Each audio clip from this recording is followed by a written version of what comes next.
Hello, how the tech are you? This is our weekly tech show on Echoplex Media. We talk about tech news, science news, what other like tech and science stuff we feel like talking about. Probably making fun of Elon Musk, but I don't think we have that today. But we like to do that a lot too. Anyways, I'm historian Matt. I feel like I used to have a particular topic or a couple topics that I covered, but now I'm just anything tech and science news related I like to talk about. Today, I've got two stories. The first one is ISPs are being big babies. And the second one is SBF goes to jail. HK is on an adventure like he likes to do often. So the guy with the bisexual lighting. I am Dave. I'm the producer of this and all the shows here on Echoplex Media. And I do have bisexual lighting. You should check it out when I DJ now. The lighting is fantastic because the walls are white. Anyway, that's not what we're here for. I usually cover, I don't know, whatever I find. This week I found PornHub's in the news again. Their parent company is suing a kebab shop. And if you don't know what books to ban in your school district, that's okay. Just ask Chat GPT. So take it away with your stories, Matt. All right. Okay, back up. So my first story is ISPs are being big babies. What am I talking about? Well, there's a new rule out by the FCC that will come into effect soon. I didn't catch exactly when that was happening, but it will require ISPs to list all of their monthly fees. So you'll actually know what they're charging you for, like each month, and go through and see where the fees are coming from. The ISP's response is of course, well, we don't want to. Oh, well, not really, but it really sounds like that sort of thing.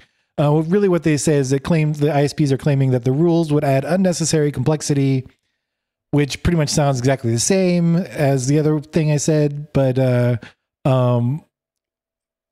it really feels like they're trying to hide stuff. But anyways, fees can be added to each level of government, which makes lists for different locations, like a different list basically for every single location, general location, maybe neighborhood. For an ISP.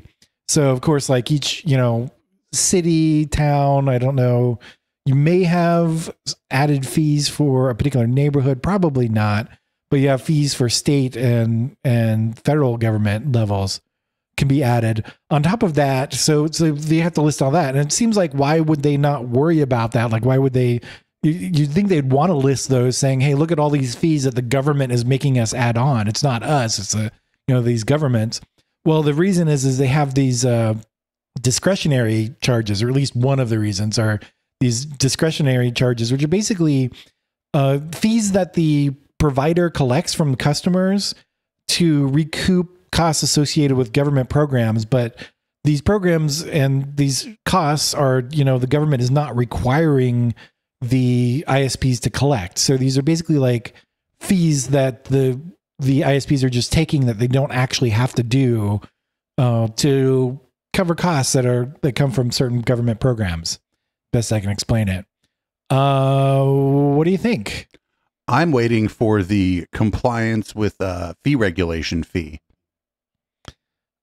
Yeah, really. They'll charge you another $3. It's like fee itemization compliance fee. Exactly. Yeah. It's the fee about the fees. This is stupid because if I have to pay them, they should be telling me what they are. I think they're being big babies. Like, really, they should list everything out, even if it's like, each city basically, even down to like neighborhood, kind of like they have different fees. Like, it shouldn't be that hard to collect they're collecting the fees anyways, right? They're charging people different amounts anyways. They should be able to list what they're charging for. Right. It's written down somewhere. Exactly.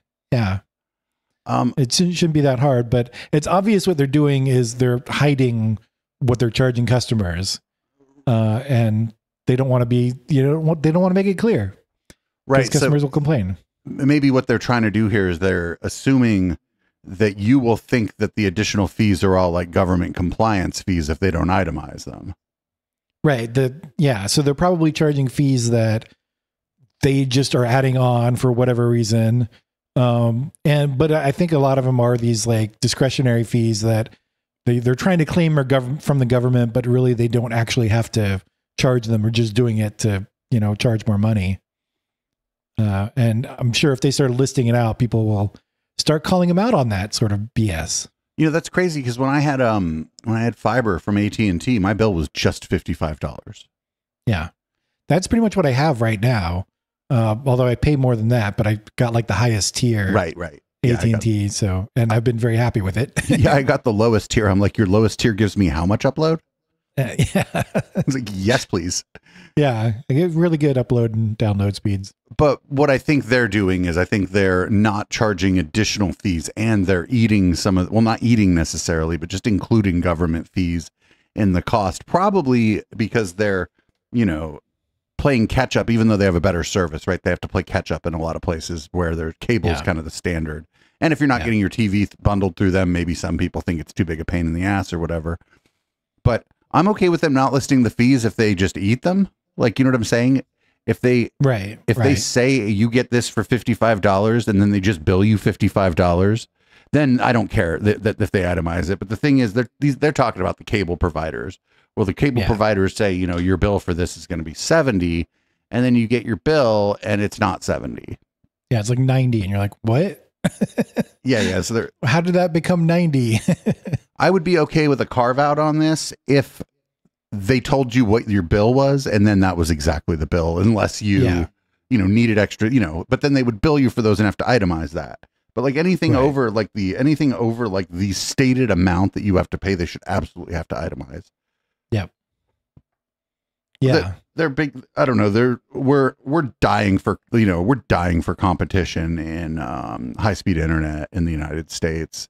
Yes. Like where I am, it's Comcast or nothing. I think you probably, because you have fiber, that means you probably could have also chosen inferior cable for your internet, right? I'm pretty sure I could have gotten cable. Yeah. Here. And what's kind of surprising is where you're at, like you're near, I don't remember exactly where, but you're near Silicon Valley. Like you should have all the choices, right? Like you should have like the best choices, but you know.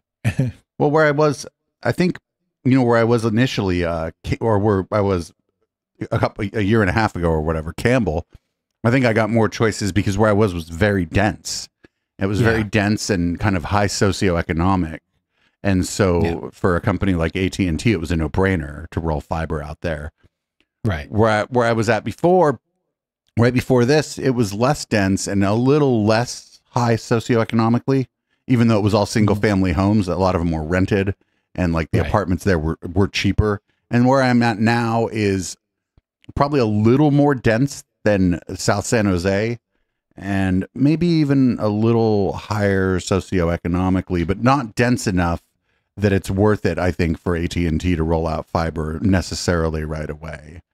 A lot of places where they're rolling it out too is where new things are being built, right? If there's like a new, even if something's getting knocked down, if like a new building gets built, AT&T comes in and wants to put fiber there. At least that's been people's experience in San Jose.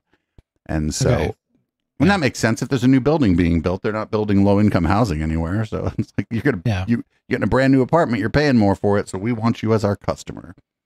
Yeah.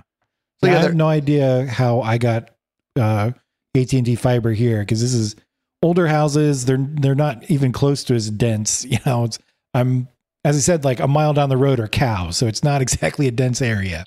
But I got lucky, and I'm pretty happy with the service. Yeah. And I think competition fixes a lot of this, but like, because in San Jose, Comcast bumped everybody's upstream to over 200 from 40. Oh, yeah. And it was because the fiber was rolling out. They like saw it coming. And so I think one of the other things you mentioned, Silicon Valley, I think actually one of the problems is it's Silicon Valley and they rolled out the infrastructure first. And so I think in some ways the infrastructure is going to be the oldest. Yeah. And, but yeah, these companies are being babies. I don't understand why, if I have to pay it, they can't tell me what the hell it is. Like, exactly. And like you were saying, if some of it's from the government, then they can be like, well, this is what we're charging you. It's just the government's charging you this. It's like sales tax. They can claim that it's like sales tax. But I have a feeling that they don't want to do it because, you, like you said, and it's not going to be all of them. I don't think they all do it, but some of them are going to just be charging you this arbitrary, like, data delivery fee, or Yep. you know? Yeah, exactly. Yeah, just tack on fees, so because they can. Right. And so, who knows? I hope this goes through, but what I really want to see is, and I think that based on what we've seen in this sort of space from the current administration, this might be the administration we'd hope would do it. I also want to see them get rid of these bans on some states have bans on municipal internet. Yeah, that should go away. Right. Definitely. And I think that I think that would be one of the things. It's a longer term thing, and it's going to help smaller communities more, like not like San Jose is going to do municipal internet, but some place like a medium sized city like Reading, if they could get their heads out of their asses, they could attract business with municipal fiber. Business that maybe it wouldn't be business that would go to San Francisco, but they might attract business out of Sacramento. Right. And and I don't think California bans municipal internet. I just use Reddit as an example because basically I've been spending the parts of my day that I haven't been outside dealing with covering Shasta County. More on that on Catterday, everybody. We broadcast on Twitch. What's your next story, Matt? All right, moving on to my next story. So SBF goes to jail. So of course I'm talking about Sam Bankman-Fried is going to jail. If you don't remember who he was the founder of the failed crypto exchange FTX that collapsed suddenly and fire and brimstone. It was a pretty big scam that came out when that, and scandal when that happened. But he's been under house arrest until his bail was revoked recently and was ordered to jail. So basically, there's a big, I don't think it's a fraud case. I think I was going to say lawsuit, but it's actually, I think it's a criminal case against him because he was doing bad stuff at FTX and shifting money around like he shouldn't have and doing all sorts of bad stuff. But the reason his bail was revoked and ordered to jail is basically he's accused of trying to intimidate a witness in the case against him. How exactly he was doing that was a little complicated. I didn't want to go into it, but it's basically through, contacting news outlets and releasing some stuff. But it's kind of big news in the crypto space right now. He is going to jail for his BS before going to trial. What do you think? Ineffective altruism. That's right. Sam Bankman-Fried was the poster child for what was called effective altruism. And that turned out to be a total scam. Oh, you mean? I don't know if effective altruism is actually a scam, but his use of it definitely was. He also, and I don't know if this was part of it, he was also just trying to contact people that were involved in the case, maybe not even to intimidate them, just because I guess he missed them. Yeah. There was this guy that he called like 4 times just to be like, hey, I haven't talked to you. Like there was nothing like about the case or anything, but like he was told not to contact anybody involved and he just got lonely, I guess, over there at Stanford. Wanted to talk to people. I guess so. I don't know. Oh yeah. He was under house arrest, and the house arrest was his parents' house. His parents are, well-to-do, so it wasn't like and they're ethicists. A small house. So they're ethicists. They're ethicists. Yeah, that's right. Somebody was saying, well, this is sort of the same thing as like if you meet somebody and their parents are therapists, they're probably pretty screwed up. So if you meet somebody and their parents are ethicists, they're probably a giant fraud.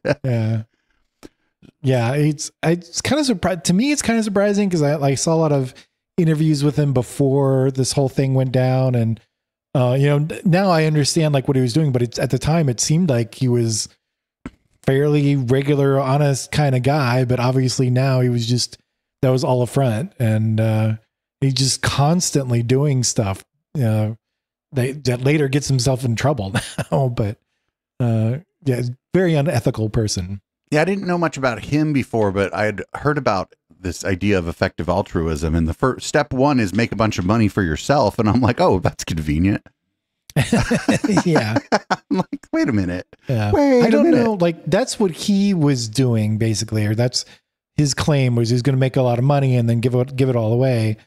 But I don't know if effective altruism enough. I think part of it was like, if you do make money, like you have money to give away, focus on giving money to charities and stuff that are actually effective. Like they're, having, do good outcomes, for the people they're giving it to.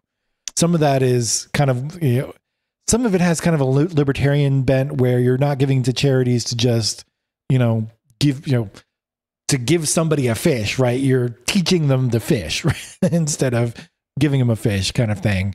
That makes sense. Setting up businesses for people and, helping them set up businesses and making something sustainable. But sure. I mean, listen, I feel like if a bunch of rich guys want to justify their behavior in doing whatever they can to pay as little taxes as they possibly can, and and actually not giving a whole bunch of money to charity right away on the promise that once they become more fabulously rich using the money they have, that this is their plan. I feel like, I mean, that's a, it's a reasonable thing for a rich guy to do. Yeah. Not that I think it's, reasonable might not be the right word. Predictable thing for a rich guy to do. Exactly. So and I don't want to get too deep into the effective altruism thing, but I do want, like, the guy that they called the godfather of effective altruism basically stuck with this Sam Bankman-Fried guy. Yeah. When other people were telling him that this was a problem, that this was a fraudulent organization, and that this guy was using his money to peddle political influence. He stuck with him until the guy got arrested, and then he's like, I had no idea. Yeah. And then other people came out and was like, no, we all told you. You just didn't want to believe us because the gravy train for your personal charities or whatever was was this guy. So I don't know. I don't think he should have been, like, based on the things he was charged with. I'm like, highly skeptical of the carceral state and whatnot, but I see people get thrown in jail for, like, missing a court date that they thought was Tuesday and show up on Wednesday when they've been doing everything else and the initial crime was minor. And this guy was like running around, like, calling people who he was specifically told not to call as a condition of his bail. And it took him this long to revoke his, supervised release or whatever. I mean, I don't know if anybody's going to get their supervised release violated, it should be this asshole, because he was just flagrant. Like, he was flagrantly violating it. There were, it didn't say don't do any press, but, like, don't do any press. Like, if you're on supervised release, speak only through your lawyers. Because, I don't know. And I wonder how this guy's going to do in jail. Because I don't think people are going to fuck with him in there, because I don't think people really understand what he did. Like, most regular, not because they're in prison. It's just because most regular people have no idea who this guy is or what he did. Yeah. And if you've been cut off from society, you're less likely to know. I feel like you would go to, like, a white collar prison. Oh yeah. And I don't think that they should put this guy anywhere. I don't think they should put people anywhere dangerous. You know what I mean? Yeah. But there's no, I don't think there's a reason, I don't want revenge, right? I don't believe in justice necessarily, but I'd like to see something a little closer to justice than revenge for this guy. Although if he had taken a bunch of my money, I might feel a little bit differently. Yeah. Yeah. I don't know. Fuck this guy. I hope he does easy time, but I hope he does some time. Yeah. I mean, like, say what you want about Elizabeth Holmes, but at least she ripped off Henry Kissinger. This guy didn't rip off Henry Kissinger. She ripped off the right kind of guy. right. But anyway, that's we're getting a little further into, like, getting a little further into the sort of live content we do around here. Yeah. So I guess maybe it's my turn. I have a couple of, the first story is ridiculous. It's just absolutely, the first story is completely ridiculous. So MindGeek, the parent company of PornHub, which nobody who watches this show ever uses PornHub, I don't think. None of our viewers are perverts. They're suing. Never heard of it. They're suing something called Donner House. Donner House is a German-style kebab spot in the East Village in Chelsea in New York, because the logo is writing without an orange background and then writing with an orange background. And that's stupid. And here is MindGeek's attorney, Kristen, I think it's Sabah, said that it's a legal cease and desist case letter last month. Donner House is displaying and using a logo and trademark which has the same general look and feel of PornHub trademarks. Which is kind of funny to me because, like, you'd think like a kebab house having a logo that is similar to PornHub, like you'd think it'd be a different kind of look for the logo, but no.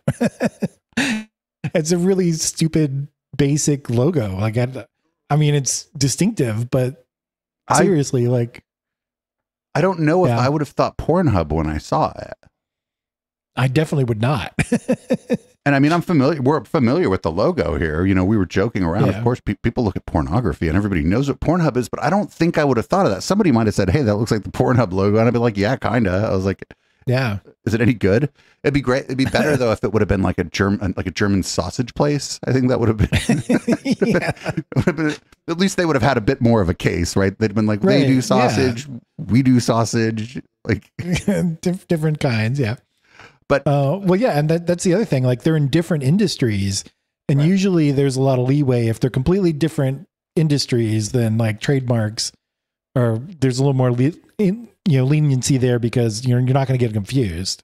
Oh yeah, that's the point of a trademark. It's different than a copyright, right? Like the copyright, the point of the copyright is to not copy it. The point of the trademark is so that you see that the PornHub logo and you know that it's PornHub and you know that you can trust them for the highest quality adult content or just whatever you click on.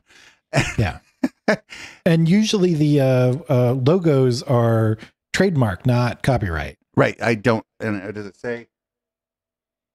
I'm not a lawyer, but that is it says logo and trademark in the lawyer's statement. The article from the local Chelsea paper is actually pretty funny. I suggest everybody check the show notes and read it. Matt, after the show, you should read the article. Okay, I'll check it out. If you could imagine, the article has a specific point of view about this. Really? If they did design it after the PornHub logo, then that's kind of cool. Yeah. And if they didn't, there could be like a German place like that has a similar, like, you know what I'm saying? That could be like a German thing for all we know. I mean, the thing that they supposedly copied of the logo is so generic. Like, I don't see how they, I can very easily see some company doing something very similar, like making that kind of look, just not the same words, right? It's not going to be the word PornHub, but different words, but still have the, black versus like orange background or whatever it was. Right. I don't think this is going. I hope it gets thrown out. And then I hope, like, after the fact, of course, I hope the judge goes there and enjoys a nice kebab. Yeah. And says, well, exactly. I mean, this was a little bit like sex, but that's just that your kebabs are quite good. Right. All right, up next, we got a very odd story about, I guess, large language models. So, if you could imagine, Iowa has placed a law about school books that you can't have any sexual content in books in school. So, if you are the Mason City, Iowa Community School District, how would you figure out which books have sexual themes or sexual content? Well, you'd ask Chat GPT. That's what you'd do. The prompt was, does book contain a description or depiction of a sex act? That was the query. And if the answer was yes, they just kind of took Chat GPT's word for it. The assistant superintendent of the school district explained that it's just impossible to read all those books. Not made up. Do they not understand that Chat GPT like makes stuff up sometimes? It like hallucinates stuff. Like, you can't use it as a search engine type thing. I know. It doesn't really work that way. So if I was the parent of a student at that school, I'd be like, all right, well, Chat GPT is doing all your homework now. If it's deciding what books you're allowed to read, they're really not gonna have a leg to stand on. They don't have to read every book. I mean, they can have like multiple people reading, or just ask people, or not, who or read the book. Or imagine this: not pass stupid laws banning books because it depicts what you believe to be a sex act. Yes, exactly. Like, I understand that like some books aren't appropriate for some students, but I think by the time a student can read, like, I don't know if fluently is the right word, but has a really good command of the English language and can read all the words in a book that contains a sex act, they probably already know about the sex act. Yeah, probably. And there's a good chance. And I saw this. I was like, this, because, it's The Verge, and The Verge is pretty good. They're pretty good on the facts, right? They have they have a specific point of view. They're not as snarky maybe as The Register. I did go look for this story on The Register because those are a lot of Brits, and they would have a certain way of describing this that maybe The Verge is not capable of, just because there's a certain kind of British sarcasm and simultaneous comfort with and discomfort with sex that is funny, especially to Americans, but they didn't have it. But I can't believe that more or less they're just taking the Chat GPT's word for it. That the book contains sexual themes. I feel like this is just a disaster waiting to happen somehow. I don't know what is going to happen, but I feel like something's going to happen. This sounds like something that somebody would have made up 4 or 5 years ago. Yeah. Yeah. It's like something that would be on The Onion, right? The people at The Onion are probably pissed. Yeah. Probably. Yeah. This is like, I listen to a lot of tech podcasts, and the one, I'm not going to maybe name the name, but the one, people were starting to get mad at the guy because they're like, oh, you're editorializing, you're bringing your political opinion into this too much. And he goes, hey, I used to not do that. He goes, but I can't cover this. He's like, this stuff is now, so ingrained in our society. And if I'm going to be honest as a host of this show and give my opinion, you're going to catch my politics sometimes. Yeah. And he goes, you could go listen to someone else. And I was like, oh, good on you. Good on you. And he's not like, he's not even preachy. You know what I'm saying? The people just get mad because a lot of goddamn libertarians love technology for some reason. Their islands don't work as well, but this is.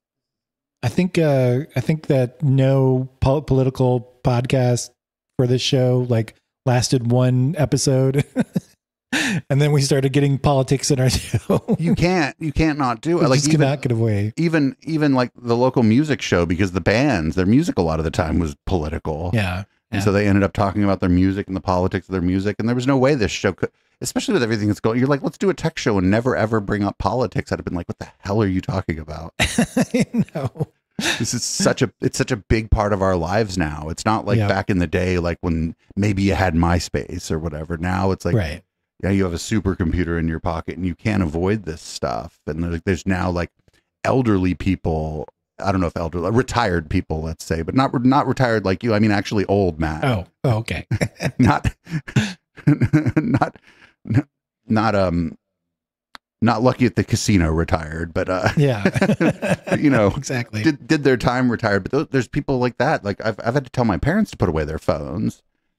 Yeah. And I just mess with them a little bit because they would always tell me to put my phone away or whatever when I was younger. But, you can't do this without politics. And this story is a prime example. It's stupid. It's funny. Yeah. It's the most how the tech are you story I think we've ever had. Although the one before it was pretty close. Yeah. But yeah, this is just really bad. This should be embarrassing. Even the parents that are for banning books with sexual themes, maybe in certain levels, should be upset by this because now the administrators aren't even doing their job. That's right. And these I mean, books it's almost as bad as what happened in Florida, where they're like, they didn't ban books, but they're like, you can only put books in school libraries that we approve of. And of course, they didn't approve anything. So that's why you had these pictures of empty shelves in all these libraries, you know, all over the place, because they're like, there are no approved books. So we can't have any books out. They should just employ Chat GPT or maybe Cat GPT. Yeah. Cat GPT. That's the one that just meows back at you or something. That's super cute. I think it hisses too. Oh, okay. But I don't think it's hissing in response to maybe you being aggressive. Anyway, we've gone a little off a topic here, but there was no way we weren't going to go off topic with those two stories I did. I'll close this out this week. It's been a while since I've closed the show out. I'll even try to do it slowly, Matt.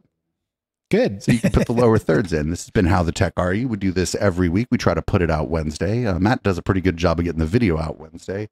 I don't do such a great job of getting the audio out Wednesday. You can check out our other stuff just at our website, echoplexmedia.com. And if you like this show or anything else we're doing, you can click that support link and you can find all kinds of different ways to support this project. My favorite, of course, is the merch shop. You can hit the contact page there. You can follow us on Twitter. I'll update that soon with Mastodon and even Blue Sky. And of course, we're live Wednesday through Sunday on Twitch, twitch.tv/EchoPlexMedia. Have a great tech and week.